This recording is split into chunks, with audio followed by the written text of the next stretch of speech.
ప్రభునామమున అందరికి వందనాలు. మంచి జరిగితే జనాలకు నచ్చదా అని రెండో భాగాన్ని మనము మాట్లాడుకున్నాం. ఈరోజు మొదటి భాగంలో మనము కొన్ని విషయాలు తెలుసుకున్నాము. రెండో భాగంలో కూడా మనము మరికొన్ని సంగతులు మనము నేర్చుకుంటే దాని యొక్క పూర్తి వివరణ అనేటువంటిది మనకి అర్థమవుతుంది. ప్రభు అయిన క్రీస్తు యేసు ఎప్పుడైతే ఈ గిరాసీనుల ప్రాంతానికి వచ్చాడో ఊరి వెలుపలనే ఒక అద్భుతమైనటువంటి సన్నివేశం జరిగింది కదా. వాళ్ళు ఎన్నో రోజుల కానుంచి, ఎన్నో సంవత్సరాల కానుంచి మరణ భయం గుప్పెట్లో ఏ క్షణమున ఏమి జరుగుతుందో తెలియని అయోమయముల ఆ యొక్క సమాధుల తోటలో ఒక వ్యక్తి ఎవరికి ఏమో ఎప్పుడు ప్రమాదము తలపెడతాడో అనేటువంటి భయము కలిగి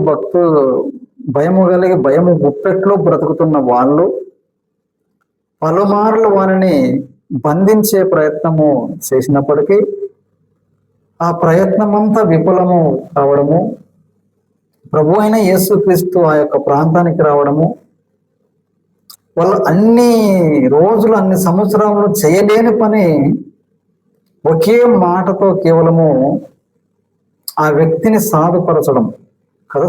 వాళ్ళు పలుమార్లు బంధించి ప్రయత్నం చేసిన జరగనటువంటి విచిత్రము కేవలం మాటతో ఆ వ్యక్తిని సాధారణమైనటువంటి ఒక మనిషినిగా తయారు చేసినట్టుగా మనకి కనిపిస్తుంది. ఒకసారి 14 వచనాన్ని మనం ఒకసారి చూద్దాం. ఒకసారి మార్కు రాసిన సువార్త 5వ అధ్యాయము 14 వచనం మనం చూద్దాం. మొదటి భాగంలో మీరు పైన వచనాలు మనం మొదటి నుంచి కొన్ని వచనాలు మనము నేర్చుకున్నాం కదా.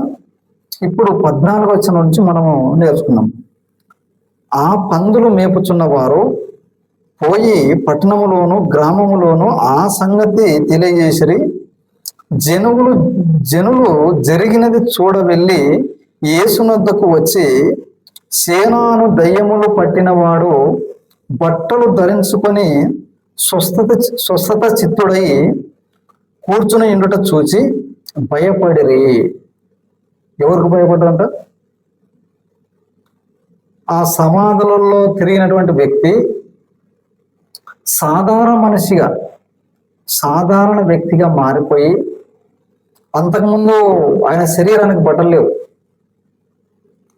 కదా. ఆయన శరీరానికి బట్టలు వేయడానికి పోయినా మనల్ని గాయాలు పరచడం, మన మీద పడి ప్రమాదము చేసే అవకాశం ఉందని ఎవరు కూడా ఆ వ్యక్తి దగ్గరికి పోవడానికి చాలా భయంకరమైన స్థితిగతులు. కానీ ఇప్పుడు చూసినట్లయితే సామాన్యమైనటువంటి వ్యక్తిగా మారిపోయినాడు. ఎలా ఇది సాధ్యం? ఎవరి వలన ఈ యొక్క మహాద్భుతం జరిగింది?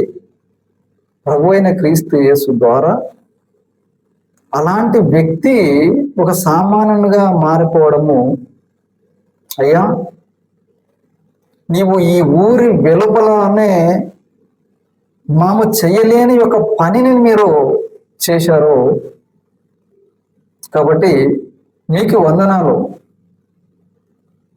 మీరు ఊరి వెలుపలనే ఇంత అద్భుతమైనటువంటి సంగతిని, మేము చేయలేని పనిని మీరు ఎన్నో సంవత్సరాల కానంటే మేము పలుమార్లు వారిని బంధించిన మా వల్ల కాలేదు, భయము గుప్పెట్లో మేము ఎన్ని సంవత్సరాలు మేము బ్రతికాము, అలాంటి స్థితిగతిని ఈరోజు మాకి భయము లేకుండా చేశారు. నీకు దండాలయ్యా, నీకు నమస్కారాలయ్యా, నీవు ఎక్కడ అనుంటొచ్చావు, ఏ ప్రాంతానికి వెళ్ళావు, మా ఊర్లోకి పోదాం రా అని హత్తుకొని కౌగిలించుకొని మేము చేయలేని పనిని మీరు చేశారు, కేవలం మాటతో చేశారు. రాండి మా ఊర్లో కానీ మెరిపించుకొని పోవాలి, రకంగా చెప్పాలంటే. అనకుండగా ఆ వ్యక్తి ఎప్పుడైతే వానిలో నుండి అపవిత్రాత్మలు వెళ్ళిపోయావో, వాడు సామాన్యమైనటువంటి మనుషుడిగా ఉండి మనలాంటి వస్త్రాలు ధరించుకొని ఒక సాధారణ మనిషిగా ఆయన బట్టలు ధరించుకొని కూర్చున్నప్పుడు ఆ వ్యక్తిని చూసి భయపడ్డారట. ఇప్పుడు భయం ఎప్పుడు పడాలో ఒక వ్యక్తిని చూసి, బట్టలు లేకుండగా శరీరాన్ని గాయాలు చేసుకొని ఇక నిన్ను కూడా గాయాలు చేస్తాడేమో అనేటప్పుడు కదా మనం భయపడాలా. మరి సామాన్యుడిగా కూర్చున్నప్పుడు భయపడాలా? సామాన్య వ్యక్తిగా కూర్చున్నాడు, అప్పుడు పోయి హత్తుకోవాలి కదా, అప్పుడు కౌగిలించుకోవాలి కదా. ఇంత కరుడు కట్టినటువంటి తీవ్రవాది కంటే కూడా ఎక్కువైనడు ఈ రోజు సామాన్యమైన మనిషిగా ఉన్నాడు. ఈయనకి ఎందుకు ఈ రోజు భయపడాలి? మనం భయపడి ఇన్ని రోజులు అంటే భయపడి బ్రతికాము, ఇప్పుడు మనము భయపడేసినటువంటి అవసరము లేదు అనే సంతోషం వ్యక్తం చేయాలి కదా. లేదు లేదు, వారు భయపడ్డారంట అతన్ని చూసి. ఎంత విచిత్రమైనటువంటి సంగతి చూడండి. 15 వచ్చిన మరోసారి చదువుతాం చూడండి. జనులు జరిగినది చూడవెళ్ళి యేసునొద్దకును వచ్చి, సేన అను దయ్యములు పట్టినవాడు బట్టలు ధరించుకొని స్వస్థత చిత్తుడై కూర్చుని ఉండుట చూచి భయపడిరి. జరిగినది చూచిన వారు దయ్యములు పట్టిన వానికి కలిగిన స్థితియో పందుల సంగతియో ఊరి వారికి తెలియజేయగా, తమ ప్రాంతములు విడిచిపొమ్మని వారు ఆయనను బతిమాలు కొనసాగిరి. అంటే మా ప్రాంతానికి నీవు ఎందుకు వచ్చావయ్యా? మా ప్రాంతం విడిచి వెళ్ళిపో, వెళ్ళిపో, నీకు దండం పెడతాం, వెళ్ళిపో, నిన్ను బతిమాలుకుంటాం, నువ్వు వెళ్ళిపో అన్నారంట యేసు ప్రభు. ఎంత విచిత్రమైనటువంటి జనాలు చూడండి. ఇన్ని రోజులు మనము చేయలేని ఒక పనిని కేవలం ఈయన ఎవరు ఒక మాటతో ఈయన చేసిరంటే, ఎవరు ఈయనను ఊరిలోనికి తీసుకొని వెళ్ళదాం, ఇంకా ఎక్కడెక్కడ ప్రమాదాలు ఉండవో ఆ ప్రమాదాల నుండి విముక్తి కలిగేటట్లుగా మనము చేస్తాం అని ఆయన్ని హత్తుకోవాలి కదా. లెక్క అయితే ఆయన్ని కౌగిలించుకోవాలి కదా, మెరిపించుకుని పోవాలి కదా. మరి అన్నిసార్లు పలుమార్లు బంధించినటువంటి వ్యక్తిని మనం ఇంత ఖర్చు పెట్టినా చేయలేని యొక్క పనిని నీవు కేవలం మాట ద్వారా చేసావంటే, నీ రుణము ఏమిచ్చినా మేము తీర్చుకునలేము అనల్ల కదా లెక్క అయితే.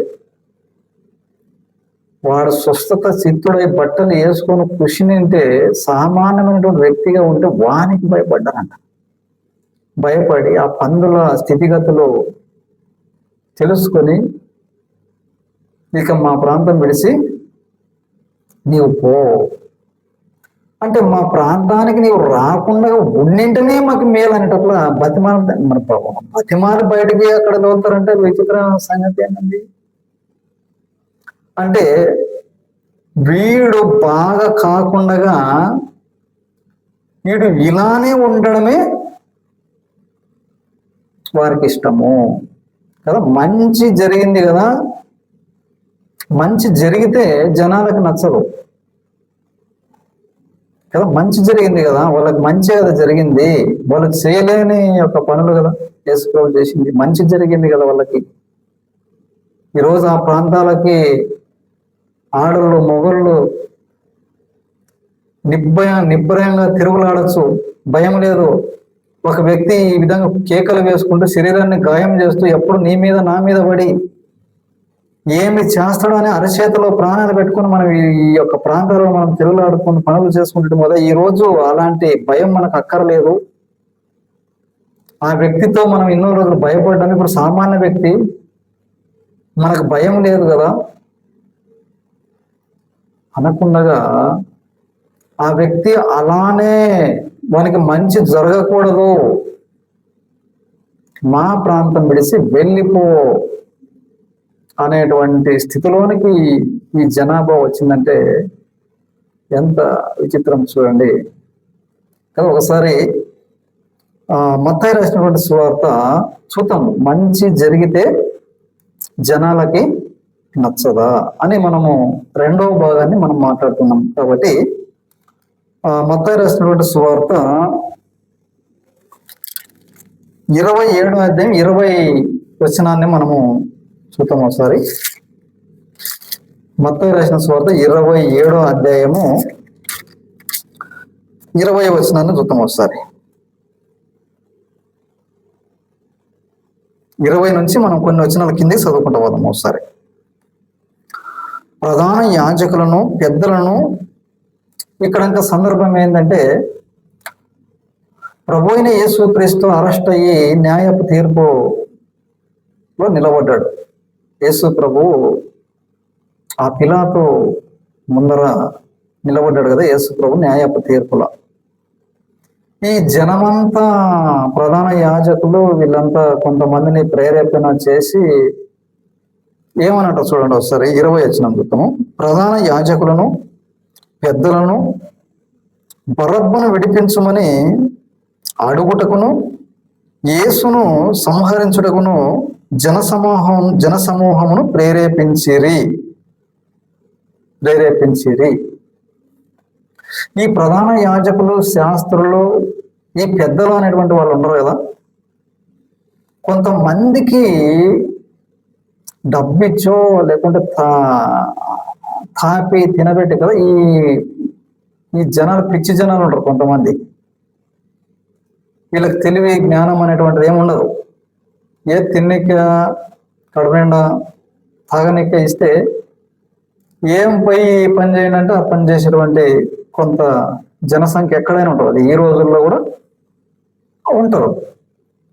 అలాంటి వాళ్ళని పని పాట లేనుల్లో కూడా బైబిల్ స్పష్టంగా తెలియజేస్తుంది.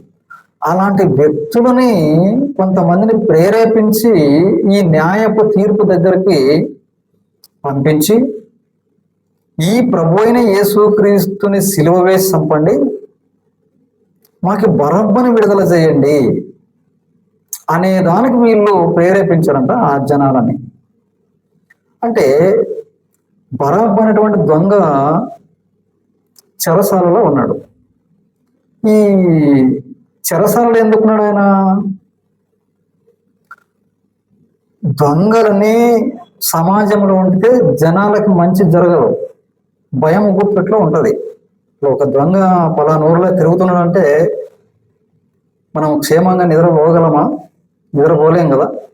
ఎందుకు నిద్రపోలేము? దొంగ అనేటువంటి వాడు తిరుగుతున్నాడంట, ఎప్పుడు ఎవరి మీద పడి ఏం చేస్తాడో, ఎవరిల్లు దోస్తాడో అని నిద్రపోకుండా మనం ఉండే పరిస్థితి ఏర్పడుతుంది దొంగల ఊర్లో తిరుగుతారంటే. మరి ఇప్పుడు వీళ్ళు ఎవరిని కోరుకుంటారు? వీళ్ళు అంటే బరబ్బని మాకు విడుదల చేయండి. ఇప్పుడు ప్రభుత్వం ఎందుకు బరబ్బని జైల్లో వేసింది? సమాజానికి కీడు చేసే వాళ్ళు జనాలలో తిరగకూడదు, జనానికి నష్టం జరుగుతుంది కాబట్టి వీళ్ళు 4 గోడల మధ్య ఉండాలని చెప్పేసి వాళ్ళకి పెద్ద పెద్ద జైళ్ళు కట్టించి చిప్పకూడు తినిపించి వారిని అక్కడ బంధిస్తారు. దొంగలని, వ్యభిచార, రకరకాల మర్డర్ కేసులు, ఇవన్నీ కదా రకరకాలుగా. అంటే జనాలలో ఎవరైతే తప్పుడు వ్యక్తిగా, నేరస్తుడుగా నిర్ధారణ అవుతుందో అలాంటి వ్యక్తులను జనాలలోన ఉండనివ్వరు. అలాంటి వాళ్ళ కొరకే పెద్ద పెద్ద జైళ్ళు కట్టించి అక్కడ వారిని బంధిస్తారు. కాబట్టి ఈ బరబ్బను బంధించారంటే ఈ కరడు కట్టినటువంటి ఈ వ్యక్తి జనాలలో నివసించేదానికి అర్హుడు కాదు అని చెప్పేసి ఈయన్ని బంధించారు. మరి ఇప్పుడు వీళ్ళు ఏం ప్రేరేపిస్తారు? ఇప్పుడు బరబ్బ జైల్లో ఉంటే జనాలకు మంచి జరుగుతుంది. లేదు జనాలకు మంచి జరగటానికి వీల్లేదు. రోజుకు ఒక హత్య జరగల్లా, రోజుకు ఒక మానభంగం జరగల్లా, రోజుకు ఒక దొంగతనం జరగల్లా. మరి అలా జరగాలంటే ఎవరు? దొంగలు జైల్లో ఉండకూడదు, దొంగలు అనేటువంటి వాళ్ళు సమాజంలో జరగల్లా అని ఈ పెద్దలు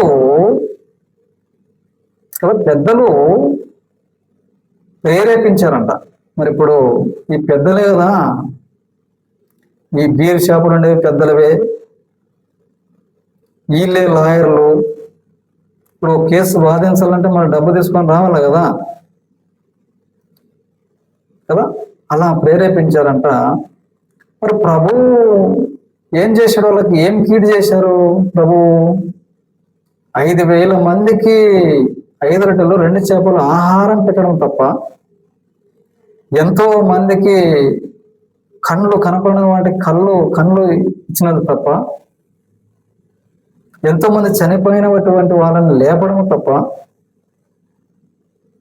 ఇలాంటి బోధకుడు చెరసాలలో ఉండకూడదు, ప్రజల మధ్య ఉంటే ప్రజలకు మేలు జరుగుతుంది, ఇలాంటి వ్యక్తి ప్రజలలో ఉండాలని చెప్పేసి కోరుకున్న కదా లెక్క అయితే పిలాతు దగ్గరికి వెళ్ళి ఏమని కోరుకున్న వీళ్ళు, బరబ్బ వద్దు, బరబ్బ సమాజంలో తిరిగితే జనానికి నష్టం జరుగుతుంది, ఆ వ్యక్తి 4 గోడల మధ్యనే ఉండల్లా, ఆ వ్యక్తి సమాజంలోనికి వస్తే సమాజము నిద్ర లేకుండా తినాలి, ఎప్పుడు ఏం జరుగుతుందో అనేటువంటి స్థితిగతులలోకి వెళ్ళిపోతుంది సమాజము, అలాంటి వ్యక్తి 4 గోడల మధ్య ఉండడం మంచిది, ప్రభు అయిన యేసుక్రీస్తు జనాలలో ఉంటే ఆయన వలన కీడేమి ఎవరికి జరగలేదు, ప్రతి మానవునికి మేలు జరిగింది, 5,000 మందికి 5 రొట్టెలు 2 చేపలు ఆహారంగా పెట్టాడు, ఎంతో మందిని స్వస్థపరిచాడు, ఎంతమంది చనిపోయిన వాళ్ళని లేపాడు, ఈ వ్యక్తి సమాజంలో ఉండాలా అని కోరుకోవాలి కదా లెక్క అయితే.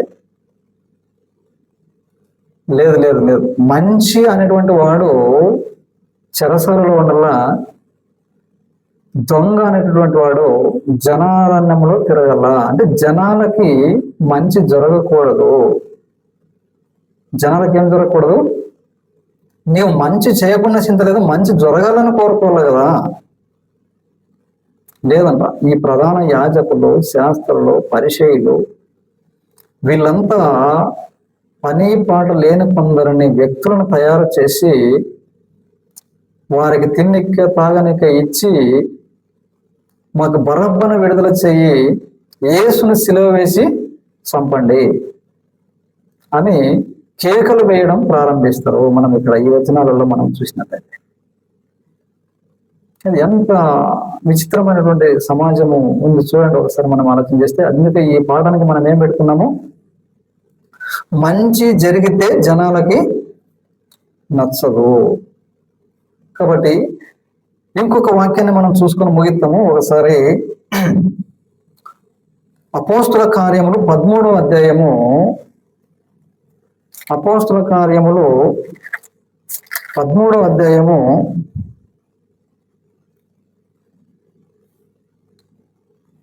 44 నుంచి మనం కొన్ని వచనాలు మనం చూద్దాం.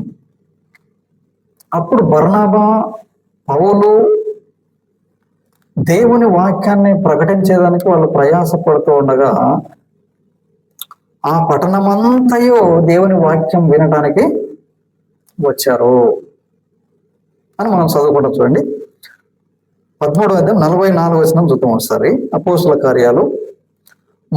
మరుసటి విశ్రాంతి దినమున దాదాపుగా ఆ పట్టణమంతయు దేవుని వాక్యం వినటకు కూడి వచ్చెను. యూదులు జనసమూహములను చూచి మత్సరముతో నిండుకొని దూషించుచు పౌలు చెప్పిన వాటికి అడ్డము చెప్పుచుండేరి. ఆ పట్టణమంతయు దేవుని వాక్యం వినటానికి వచ్చారంట. ఒక మీటింగ్ జరుగుతుంది, ఓ రకంగా చెప్పాలంటే పెద్ద సభ జరుగుతుంది. ఆ పట్టణమంతయు ఆ మీటింగ్కి ఈ పౌలు, బర్నబా వాక్యం బోధిస్తుండగా ఆ పట్టణమంతయు దేవుని వాక్యం వినటానికి వచ్చింది. వస్తే కదా ఏం జరిగింది, జనసమూహమును చూసి మత్సరముతో నిండుకొని, అంటే జనసమూహముని వాక్యం వినడానికి వచ్చిన జనసమూహమును చూసి మత్సరముతో నిండుకున్నదంట. ఎందుకు మత్సరంతో నిండుకున్నారు చూద్దాం కిందికి మనం ఒకసారి. జనసమూహమును చూసి మత్సరముతో నిండుకొని దూషించుచు పౌలు చెప్పిన వాటికి అడ్డము చెప్పుచుండరి. దేవుని వాక్యము జనాల్లోనికి వెళ్లకుండా దానికి ఎదురు కదా. అక్కడ నుండి ఒక ఇప్పుడు ఈ కాలంలో చూసినట్లయితే మీటింగ్ పెట్టి అక్కడ నుండి ఒక మైకులో దేవుని వాక్యం ఏంటంటే ఇక్కడ నుండి కూడా ఒక మైక్ పెట్టి ఇక్కడ నుండి అడ్డమైన సంగతులు మాట్లాడితే వీళ్ళేం మాట్లాడతారో తెలియదు, ఇక్కడేం మాట్లాడతారో తెలియదు. ఒక రకం చెప్పాలంటే డీజే సౌండ్లు అక్కడ. ఇప్పుడు అక్కడ దేవుని వాక్యం వినపడకుండా అర్థం కాకుండా చేయాలంటే అర్థమైంది. ఇక్కడ డీజే బాక్స్లు పెట్టి అల్లరి చేస్తే అక్కడ వాక్యము ఏం చెప్తాడో జనాలకు అర్థం కాకుండా పోవాలా అని మత్సరముతో నిండుకొని పౌలు చెప్పిన వాటికి అడ్డము చెప్పుచుండిరి. ఎంత భయంకరమైన స్థితి. కదా. ఎందుకు ఆ విధమైనటువంటి స్థితిగతి? మరోసారి చూద్దాం. 45 వచ్చింది. యూదులు జనసమూహం చూసి మత్సరముతో నిండుకొని దూషించుచు పౌలు చెప్పిన వాటికి అడ్డము చెప్పిరి. అప్పుడు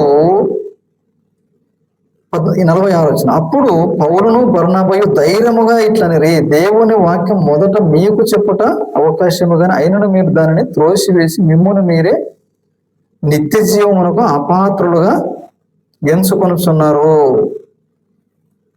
ఎందుకు?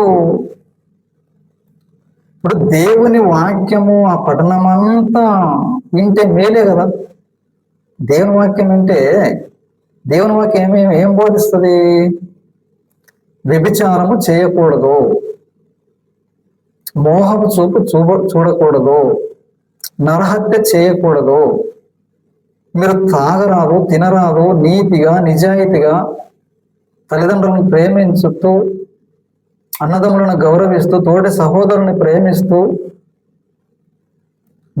మనిషి ప్రేమిస్తూ ఒకే కుటుంబముగా ఒకే అన్న తమ్ముడు లాగా బ్రతకాలని కదా దేవుని వాక్యం బోధిస్తుంది.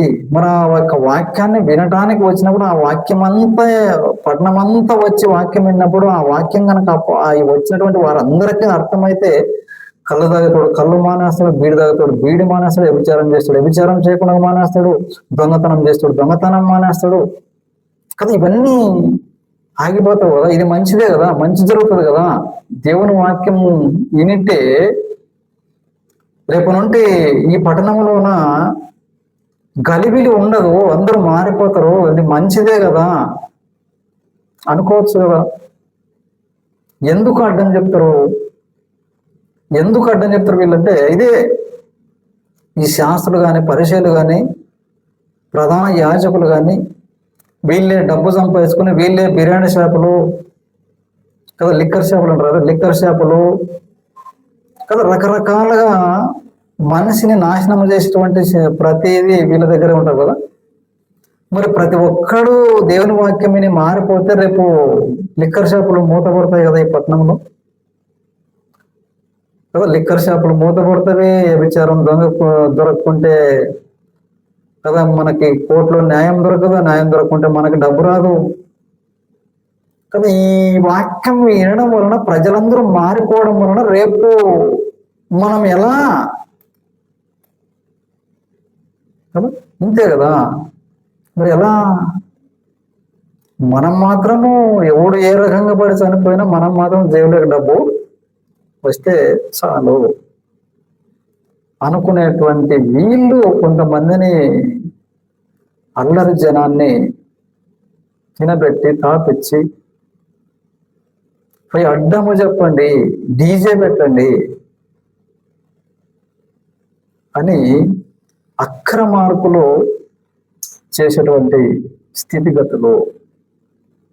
నువ్వు బాగు చేయవు కదా, నువ్వేమో మంచి చేయవు. మంచి జరుగుతుంటే ఊకుండు, నీకేమైనా నష్టం జరుగుతుంది. ఎంత విచిత్రం! మంచి జరగకూడదు,